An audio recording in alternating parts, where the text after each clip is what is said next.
I often stress about grades, but I am taking for granted that I am in a safe zone.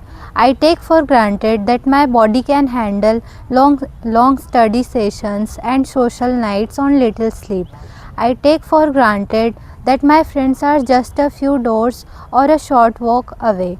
I forget that after graduation, seeing these same people will require months of planning and effort rather than just walking to the common room. I am so focused on getting my degree, the future, that I am taking the current experience of being a student for granted. I am missing the unique beauty of this phase because I am too busy wishing it was over. If I have the chance to design a perfect day, I would not fill it with grand achievements. Instead, I would fill it with the things that make me feel most like myself. My day starts with music before the noise of the world reaches me. I put on my favorite playlist. In evening, I find my balance through a nature walk. Stepping outside and away from screens allows me to breathe. I notice the color of the leaves, the cool air in my face, and the rhythm of my own footsteps. In these moments, I realize that most of my problems are small in the grand scheme of things. The best part of my day is spent talking to friends and family. This is when I feel truly seen, whether it's a quick phone call home or a long laughing dinner with friends. These connections are my anchor. Yes, I did. I realized that I make this a priority almost daily. I have learned that sometimes the most profound connection starts with something silly. I try to make someone smile by telling my lame jokes or simply saying anything random. I don't wait for a perfect moment to be funny. I just use my humor to shift the energy in the room. Seeing that quick spark of joy in a friend or even a stranger reminds me that I have the power to change someone's day, and that in turns make me smile too. To me, unconditional love isn't a grand cinematic gesture. It's a quiet, consistent baseline of safety. It looks like being known fully, even the messy parts, the lame jokes, and the quiet moods. And knowing that my value in your eyes has not changed. It is the freedom to be myself without having to perform or to be productive to keep your affections. It manifests in the small things, a text check in on a busy day, listening to my favorite music just because you know I love it, or sitting in silence during a nature week. It's the quiet loyalty that doesn't depend on the weather of our current circumstances. It's the kind of support that says, I celebrate your growth, even if it moves you in a direction that doesn't benefit me. It's being happy for your success without envy and staying beside you through a failure without judgment. I worry that my academic journey won't translate into a career. I feel the weight of placement season like a ticking clock, fearing that if I don't secure a spot, the years of technical grind will feel wasted. Even when I study, I worry about that one paper that could detail my GPA. I fear that my worth is being measured by a percentage on a screen rather than my ability to solve actual problems. Because I am trained to be an engineer, I try to solve these fears with logic, but anxiety doesn't follow a formula.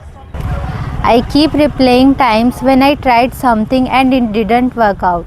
I hold on to that disappointment as if it's a permanent label on me, instead of seeing it as just a single event that happened in the past. I need to stop letting an old bad experience define what I can do today.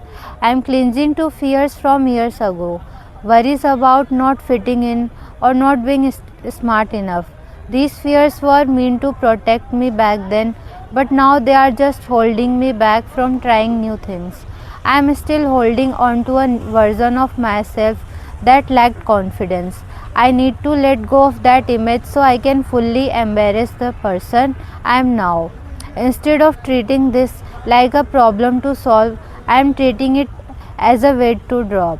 Once I let this go, I'll have more energy for the things that actually makes me happy. Yes, I have pushed my boundaries recently. though it wasn't in the way most people imagine. I sacrificed my physical and mental comfort for my studies and exams. Pushing my comfort zone meant staying up when I was exhausted, choosing a library chair over my bed, and facing the high pressure environment of a testing hall. Beyond just academics, I push my comfort zone every time I break a tense silence with a joke or reach out to someone new, choosing the vulnerability of connection over the safety of staying quiet. I would tell them don't nahi. I would tell them don't let the fear of a bad outcome keep you from experiencing the beauty of the attempt. As someone who has struggled with the stress of exams and expectations, I have learned that we spend so much time worrying about the result that we forget to enjoy the music and the nature walks along the way.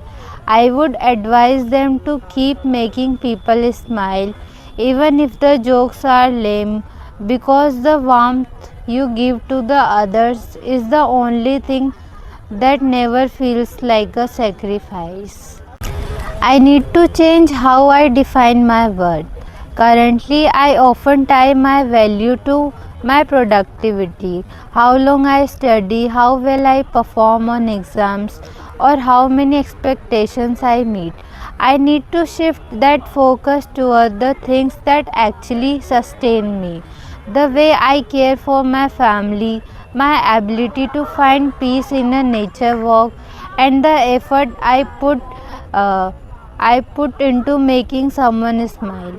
I need to move from being result oriented to being process oriented, allowing myself to find joy in the effort rather than just the grade at the end.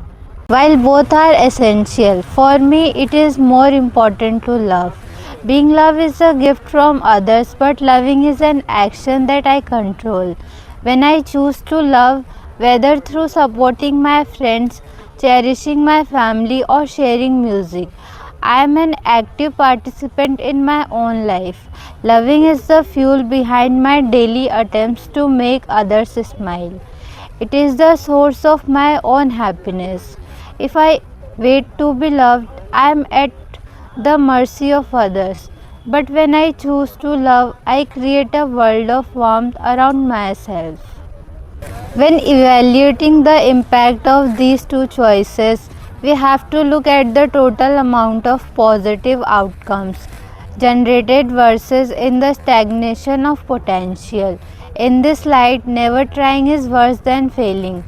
Failing produces information, never trying produces nothing. When you try and fail, you create a learning cost, while the immediate result feels negative. The experience provides the data necessary to adjust your strategy for the next attempt. This increases the probability of success in the future. If you never try, you lock yourself into a zero utility state. There is no progress, no growth, and no positivity impact on the world around you. The worst option is the one that leaves the most potential value on the table. Regret is often the realization of a missed opportunity. The honest answer is that it matters much less than I think it does. As a student, I often feel like I am under a microscope, worrying about what my professor think of my performance, what my peers think of my social life, or what my family thinks of my career path. But when I step back, I realize when people judge me, they are usually seeing me through the lens of their own securities or expectations. Their opinion says more about them than if I base my value on what others think. I become a reflection of 100 different opinions. But if I base my value on my own actions, like making someone smile or sticking to my nature walks, I build a solid foundation that doesn't shake when someone else changes their mind. It does it does about my actual character. The only opinions that should truly matter are those from the people who offer unconditional love.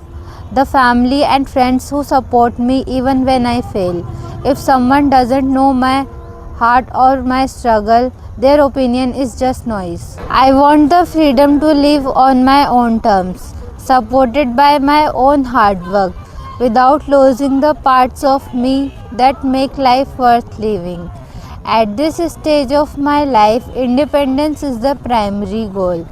I want a job as an engineer that allows me to stand on my own 2 feet. Having my own money means I can support myself, give back to my family, and make choices without asking for permission. It's about moving from a state of needing to a state of providing. This independence is the foundation that will allow me to build the rest of my life. I don't want to be a successful engineer who is miserable. I want my presence in the world to be a net positive. I want to keep making people smile almost daily, whether through my lame jokes or just showing up when someone is down. Making others smile isn't just a nice thing to do, it's what gives me a sense of purpose. I want a life where I am successful enough that I have the extra energy to lift others up.